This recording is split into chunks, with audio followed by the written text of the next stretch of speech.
Hey guys, it's Avenger, welcome back to the channel. And yes, this is FlightFX's brand new Cessna Citation X, the C750. And that's a fence. But this is a C750. And it's just come out. It is £28 on the marketplace. And if you buy it for 24, you get a version included for 2020 as well. And it does, as you can see, come with the native features for 2024. So it is, I believe, native, which is a wonderful thing to see.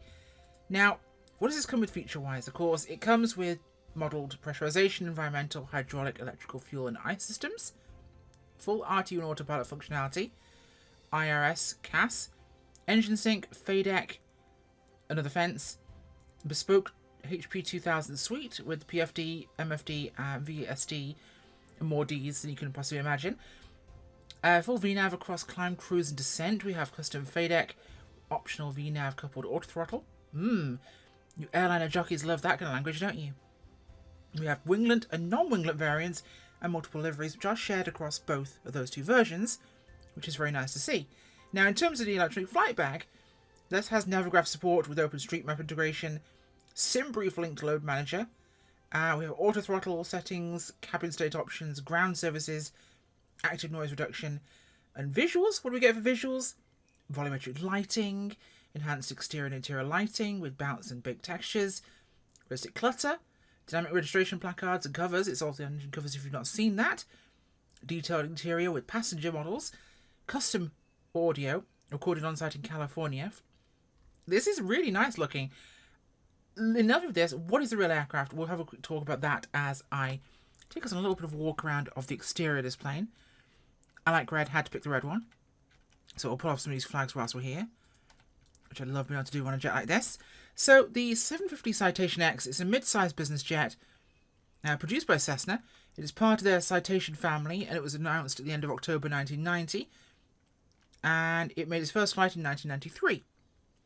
Now, she got type certified in 96 and first delivered in July, sorry. Now, 339 have been built of the total, and that's about 310 X's and 29 X Pluses, the new one. Yes, there's a little ladder to help you access the luggage compartment. It's a neat little thing, that. Put that down there. It's a big girl. Those engines quite large on this one. 0.92 Mach. She can manage to get up to, so very, very fast. We're operating the winglet diversion today. Let's pop on board, and unlike a lot of aircraft from the stock sim, when I do this, it does not force me into the aircraft. In fact, we get a beautifully animated door for entry and exit to the aircraft. If I want to get inside, I just click up here. Let's start off with the tablet, shall we? While I talk about specifications. So aircraft specs, by the way, for an actual X model, which is this. She's powered by a pair of AE3007C turbofans. They're putting out about 6,700 foot-pounds of torque. Foot-pounds of thrust, sorry. Max speed is up to 0.92, which is about 528 knots. So very, very fast. Cruising around 525. And a minimum control speed of about 114. Range is a whopping 3,400 nautical miles and a ceiling of 51,000 feet. That is redonkulous, is it not? So Navigraph functionality there. We go to our weights here. We can actually go in here and select our seating in the back, and we can change those to different passenger weights. We can set different luggage in the back area, and we can load and unload these as we wish to. Nice and simple. This is fully loaded up just so I can see the passengers. Ground services. Now we can put the covers on externally with this, and you can take them off externally with this as well. You can open and close the main door, luggage doors, and we can apply ground power, which is outside there with our start cart. So everything we might possibly want. Okay, let's get ourselves ready to rock and roll here, and we can take a look at the aircraft operating. Before I do, config. Let's just go through general settings here so we can get throttle cues, active noise reduction, auto throttle modules. We can have our screens to be LCD or CRT. The originals are CRT and they look different to the LCD screens. We'll show you them when they're on. And passenger visibility there. States for starting, units to use, Wonderful. Calibrations for the detents. As you can see here, most of it's to here. Then we've got kind of our cruise setting, climb setting, and toga. Down to cabin layout. We could even give them food and put pizza out. Pizza's great. We like pizza. Let's have a quick poke around the back, shall we, before we go any further. And we have a lot of guests on board today. And as I really like with a business jet, we can pop open drawers, check around inside here and see what there is.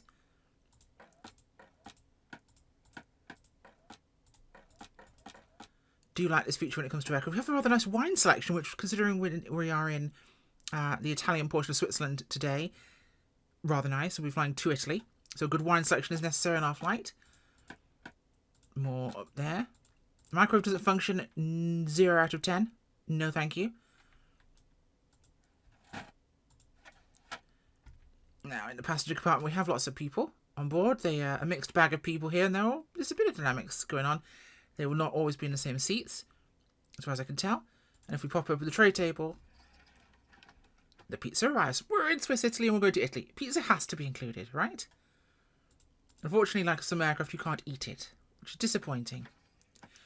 Now, I can't seem to control the window shades, and there are some buttons for the shades, but they don't seem to do anything. Oh my god, it's Colin Firth, but the anorexic, terrified version. I see. Lavatory does not function, unfortunately. I was quite disappointed. Nor do any of the drawers around here. But you have got the bathroom if you need it. So, let's go back to the front, shall we?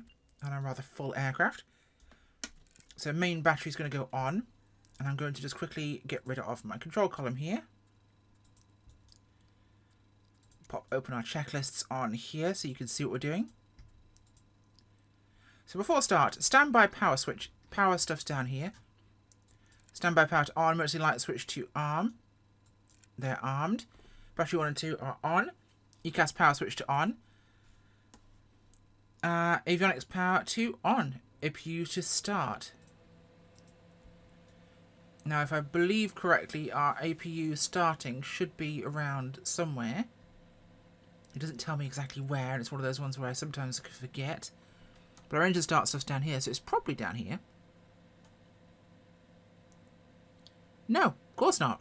Why would it be so easy? We've got external power though, so we don't need the APU. We don't need to worry about the APU. Avionics power switch is set to on. IRS to align, and then nav. So we'll align the INS there, and when it goes to nav ready, we'll be able to switch that back. So FMS, we're dealing with the FMS setups here. Position initiations, last position. We'll go with that. Okay, perfect. Don't need to worry about that too much though. And nav is ready, so we'll go to nav mode on here. That is set. Parking brake is verify set. Parking brake is set for us. That is set.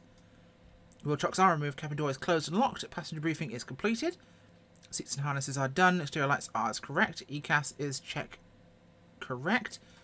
Now I'll go to quickly here and show you what I mean about the... Where is it here? We've got instant fast real time for IRS align. Now LCD or the CRTs. These are CRTs with a bit of a fade to them. They don't look quite as black on the background. And there's a bit of fuzziness to them. Or we can go to LCD. And they suddenly become very flat and very digital. Which is nice if you want that, but I actually quite like the original look of the CRTs. So we're keeping that kind of glossy CRT look to them. And what's cool is you can move this around. Wherever you want, you can have that tablet. If I choose to have that wiggled around here, if I want to have that vertical, I can. I can do what I want with it, which is actually kind of neat. So put that there for now. I might want to set it back up right there. Okay, so down here to our settings. This is all good. If you're ready to rock and roll, fuel quantities and transfer switches are normal. APU start, don't need to worry about APU. Starting engines. Okay, so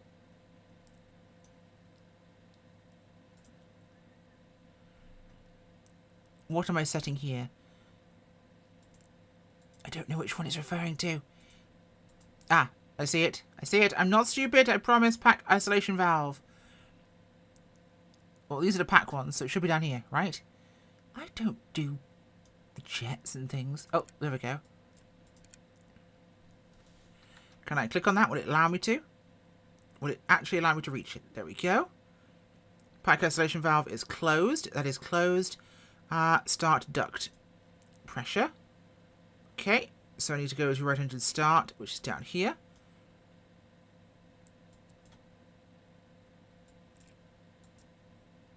So we'll hit the button for the doodad. Put our fuel boosts on as we expected to. Are you doing anything? You're not doing anything, are you? Why would you ever deem to do anything? It should be that simple. It should be press the funny button and the thing does a whatnot.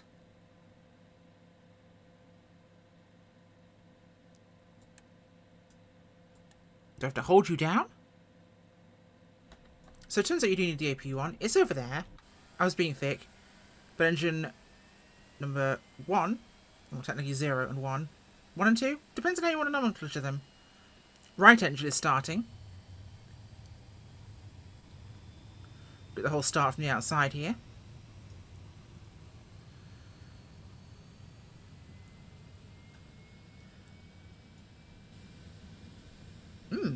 Sounds aren't bad overall. They're very jetty, of course, but they are custom recorded sounds. So I'll give them that much. Okie dokie. That's that one coming up and good to go. Which means now engage. Oh, left engine start. What is that whining at me? Oh yeah, slight disappointment thing. Have I got a sea lion trapped in the back somewhere? Annoying thing. 2 windows on the cockpit, can't open them. Tiny issue, but it's one I just don't like. So there you go. So fuel bursts are on, okay. Parking brake is set, pack heat is off. No takeoff, correct. Power's up. Fantastic. So ignition is to normal. Fuel boost to normal. APU to stop.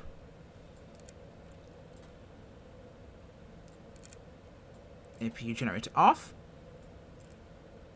Bleed air to off.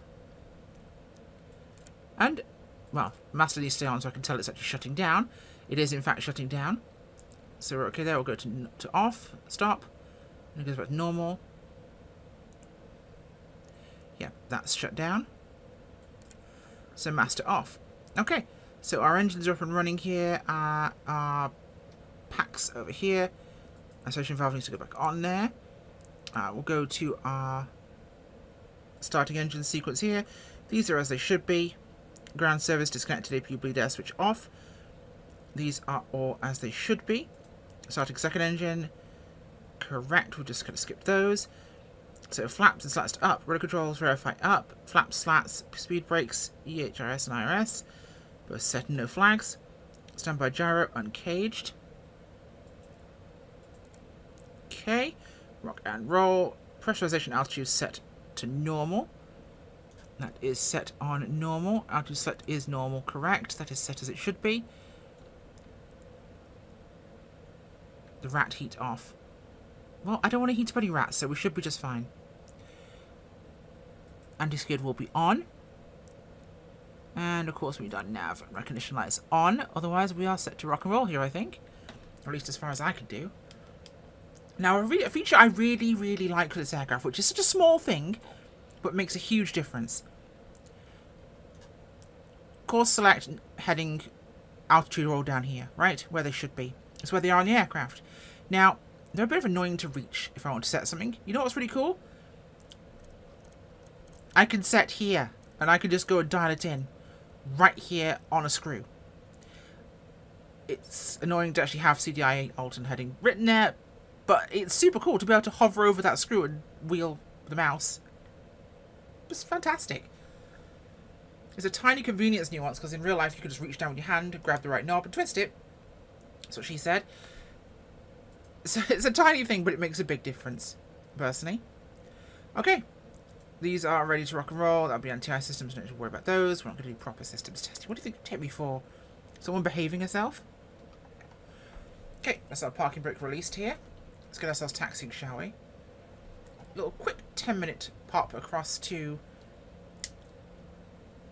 Sondrio Caiolo, Lima India Lima Oscar. Probably mispronounced that one, but my Italian is worse than every other language I have. Also, please pity me. In about 28 days, I'm going to be in Belgium, the Netherlands, and Germany. And I only speak one of those languages. And it's German. My swamp German is not fantastic. It extends to being able to read some Dutch, but not actually be able to do anything with it. And my French, for the part of Belgium I'll be in, is non-existent. Well, I have high school, but I forgot it. And a rather fun story for you. Once you learn another language and it takes your brain's second language spot in your head, you'll often default to it when you think of something. So there I am in Paris, Charles de Gaulle Airport, and I go up to an Air France employee to ask them for their help. What was that there? What did you just warn me?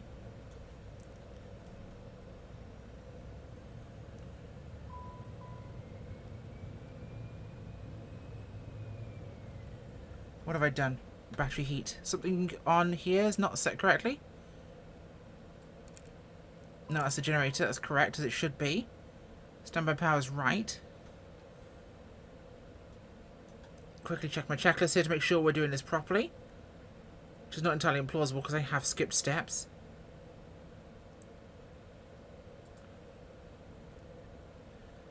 Just make sure everything is correct where it should be. Pressurization, hydraulics, anti-ice. Do I need to make sure I have my pitot-static heats there and the engine anti-icing? I think. You know what? It'll be fine. It's probably just heating something up. We'll be okay. But anyway, as I was saying, before it warns me about something terrible, which I'm going to ignore, because this is how we roll, I walk up to an Air France employee and say, "Pardonnez-moi, monsieur?" Excuse me, sir? Then I go, how do I say, that's the end of the runway? Whoa, Nelly. Whoa, Nelly. Whoa, Nelly. Well, our thrust reversers do in fact function. It's a good start. It's a test. See, I was doing that on purpose to test. But as I said, I go up to him and I ask, because my brain says, how do I say, can you help me in foreign? French is not in my second language slot. French isn't even in my third. What do I say to this poor French gentleman? Pardonnez-moi, monsieur, können Sie mir helfen? Yeah, he looked about as confused as you are. Okay, we're rolling. Airspeed's alive. Okay, this is just a really short runway. I definitely screwed up here. Okay, we're going to assist her off the ground. Okay, we're on the very short end of this, but we made it. Okay. Actually, not bad. That's a rather good short field performance of this aircraft. Put it to climb power. That's our first detent there. So I'm going to put the gear back down because I'd left them up here. So you can see the animations there. So yes, that poor Air France employee was very confused and immediately switched to English, and we resolved matters. It was very effective. Okay. Now, quickly pull this up so I can tell where I'm going really quickly, because I'm not using the existing system. I just want to quickly do a little hop across here so we have an idea of what we're doing. Okay, there we go. Oh, hello. What did you just do to me? Oh. That had me stalling. Was that an accelerated stall?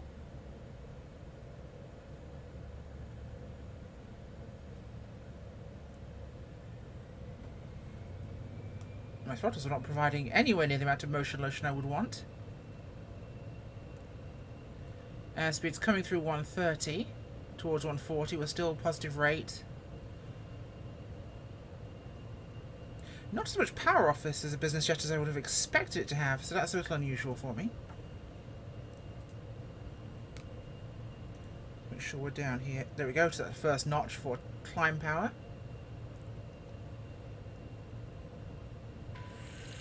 Again. Okay. My flaps are all in. It's not something ridiculous like having spoilers. No, the spoilers are all in. Okay. I guess I'm just asking a lot out of the aircraft at this point in time. So we are set correctly in climb power. Okay. I think I was just asking a bit much out of it for a heavy aircraft on a hot day. So what do I think of this as a business jet? Obviously there's a lot on the market and it's a saturated field, but it's one that people have wanted for a long time. It's certainly very well made. I'm going to be no expert when it comes to the in-depth systems functionality of this aircraft and how that compares.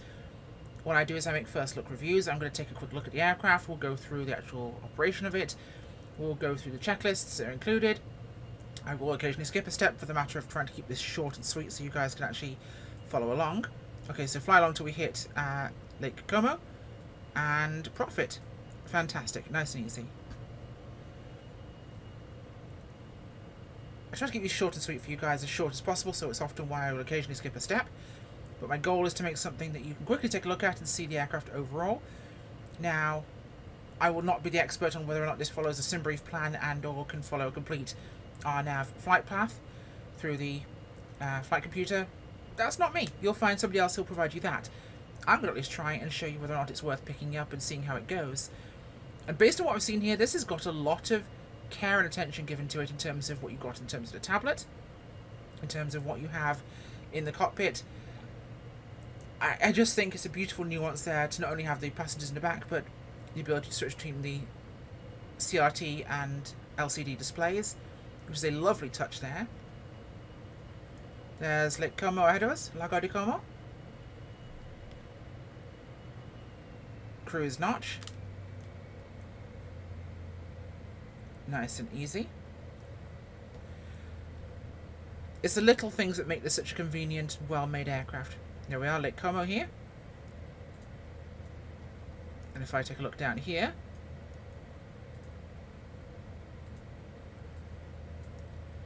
so we'll be coming over Menagio. Belano is across the coast there. Okay. Not bad. And we'll come up towards the top here, which will then follow the valley. Nice and simple. Really simple indeed. The cabin is lovely. The cockpit is beautiful. It doesn't look new. It looks older. It looks loved. This is not a brand new Citation X Plus. It's an older model, and I really like that. I especially love the little bits of tape there in the cockpit, which for those things, I would have liked those to not, or to be selectable perhaps, in here. And I'm going to quickly take a look actually in the settings and see if they're actually listed. Throttle cues. What did that take off?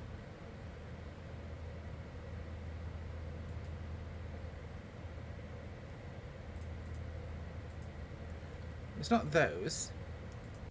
Oh, that's our active noise reduction, by the way. Very quiet. Passenger availability, pause at TODs, auto throttle systems. Okay, so it doesn't actually have that as an option. It would be nice if that was an option to enable or disable those. Item, and we'll just reset the position on that so it's out of the way. But it's little things. It looks lived in, it looks worn, it looks like it's had some aeroplane experience, which to me is a very important factor for an aircraft to make me want to fly it. You can have the most polished, pretty aircraft for the entirety of the sim, but if it doesn't actually look like it's had some life, does it really feel like an aeroplane? So we'll pull back to idle here. So we are already clipping along at 225, and we haven't got far to go here. To Sondrio. I need to pronounce that was Spanish. Sondrio. Caiolo. I don't know how to pronounce Italian things sometimes. Sondrio Caiolo. It still sounds Spanish to me. We call it LILO, which is the ICO for it. And these are both, of course, handcrafted airports brought into the sim at its last update for Italy, which was a while ago now. So you will have these aircraft in your sim. Now, yes, there have been a lot of business jets that have come out. There have been a lot of business class aircraft. We've got things like the Starship. We have things like the oh god, the various number of business. I'm trying to think of there's that many business jets that have released. But whilst the Starship and things like that have, of course, we've got the Aerostar from A2A, but whilst things like the Aerostar and the Starship both have systems depth and systems modelling, engine wear and tear, this does not have engine wear and tear, but it does at least have full simulation of the various systems, which is nice to include. Now, I think I see our airport ahead of us.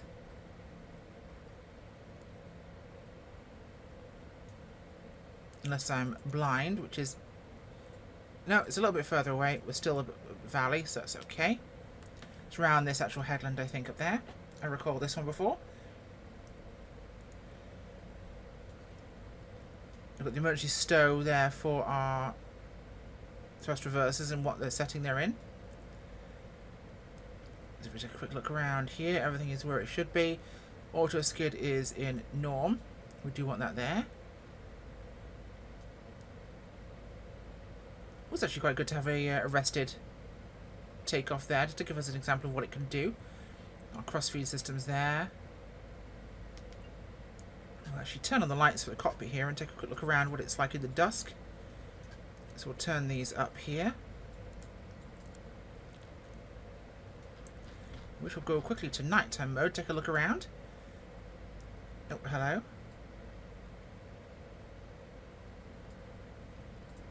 That's a rather beautifully lit cockpit at nighttime. Wow. That's rather nice. It's pretty outside with all the lights of the valley, and there's the airport right there. I don't think I want to do a night landing, do we? No, we'll keep it sane for you guys. We'll put it back to daytime. Sorry, flashbang there. Put the lights into daytime mode there.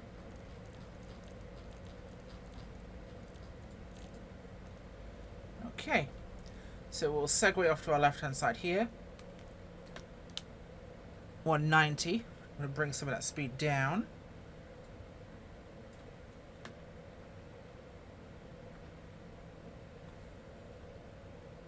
Okay.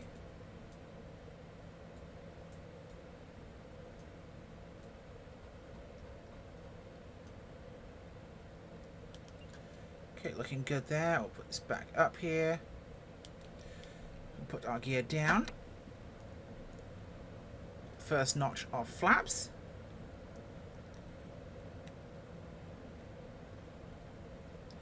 A little power. A couple more notches flaps. They're at landing setting.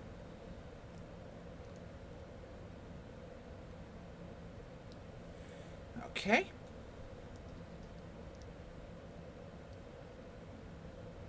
Oh no, our runway's there. I was caught on the wrong angle. So the lights made it look like the airport's approach path was there. Turns out I could have come in over this ridgeline here and dropped down, but we'll just hold it to this side. Should be fine. Give us a good feeling for how she hand flies. And honestly, hand flying this aircraft's really lovely. It's beautifully passive to fly. It doesn't feel boring though. It does not feel stock. This does not feel like a included default aircraft from the previous sims. But it feels pleasant, is the only way I can describe it. The actual hand-on-stick experience is quite nice. And a lot of aircraft will feel very different to that. This one also, when I insisted on pulling it off the runway a little bit, it behaved itself rather nicely. It certainly wasn't a rude aircraft in terms of how it pulled up. It pulled up quite predictably, and it seemed like the perhaps climb-out profile was a little sharp, too sharp for it that I applied. It told me I was doing it wrong and I got a stick shaker. There's our runway now, I see it. Little rudder to stop us drifting to the right here.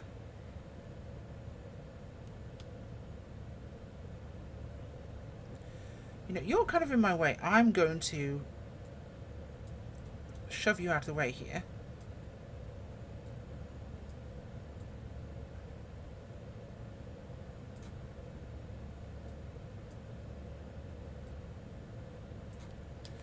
It's mostly out of the way. Would be cool if I could just make it go away. Oh, you can. Cool. I don't know how to get it back, but we made it go away, so there is that. I thought it would be a click spot on a window here. Okay, there's our power back to idle here. Watch out for the trees. Runway is in sight. Let's establish ourselves on final here. About 130, so we're a little bit above our minimum control speed. 20 knots.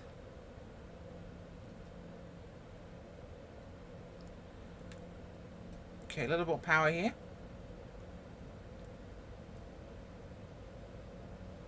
Probably about 60% there on my end. A little bit back. Establish my descent. Let's put some trim on here just to get a bouncer out. Looking good.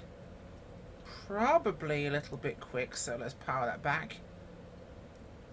Let the aircraft settle if she wants to. It's my first ever time landing this aircraft, and this is not the longest runway, so we're going to have to really plant this thing at the start. And I don't think I can really slip this aircraft, so... Power is idle. We're at 140.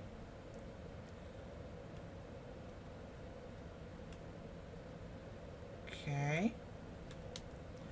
Pulling the nose up. Watching that speed bleed now. Okay, need to make sure we positively put her on the ground. I'm not screwing around with this. Oh, a little bit heavy, but we are down. We're in full reverse. I needed to make sure that got on the ground. As you can tell, we are running a little bit shy of runway. So this was necessity more than desire. Probably shorter than it would really want. Okay. Whew. That was a short landing for this aircraft, I think. It was a very short landing for an aircraft like this. I don't think this was meant to take a Citation 10. But turns out it can if you push the aircraft hard enough. I think if I'd put some spoilers out there, because I don't have my spoilers mapped to an axis key, and I probably will actually for an aircraft like this. I don't have them on a button. So I'd have to go look down and grab it and pull it. So I don't like to deploy spoilers when I can't be sure I'm going to get it when I need it, and to be able to retract it. So with spoilers, I probably could have slowed us down about 20 knots there. Made that touchdown a little bit easier, but we're about 20 knots fast. Which meant we used up everything of the runway. But she handled it like a champ. It was predictable in terms of how the aircraft behaved. I was able to really kind of push her down a bit and make sure I planted her on the runway. Even if it was a tad hefty. But this is really nice. I could definitely see myself flying this aircraft in the future. There are not many business jets I would do that for, because a lot of them feel very generic. They feel very similar. And I've never been a massive fan of the Citation 10. I've always liked older style aircraft, but this one does really do it for me because it's got great functionality, great comfort features, and little nuances of realism inside how it looks. And it's the older model interior of a 10. So I rather like it, actually. I can see myself doing some CIA ferrying in an aircraft like this.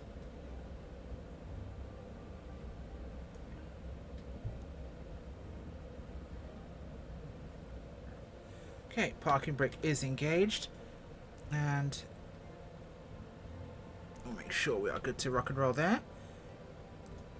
How do I actually stop my engines? That's one thing I've never actually considered with a jet like this. Because you think it should be fairly simple, don't you? But it's not, because the ignitions are already off. Oh no. I should have had them to off the whole flight, probably.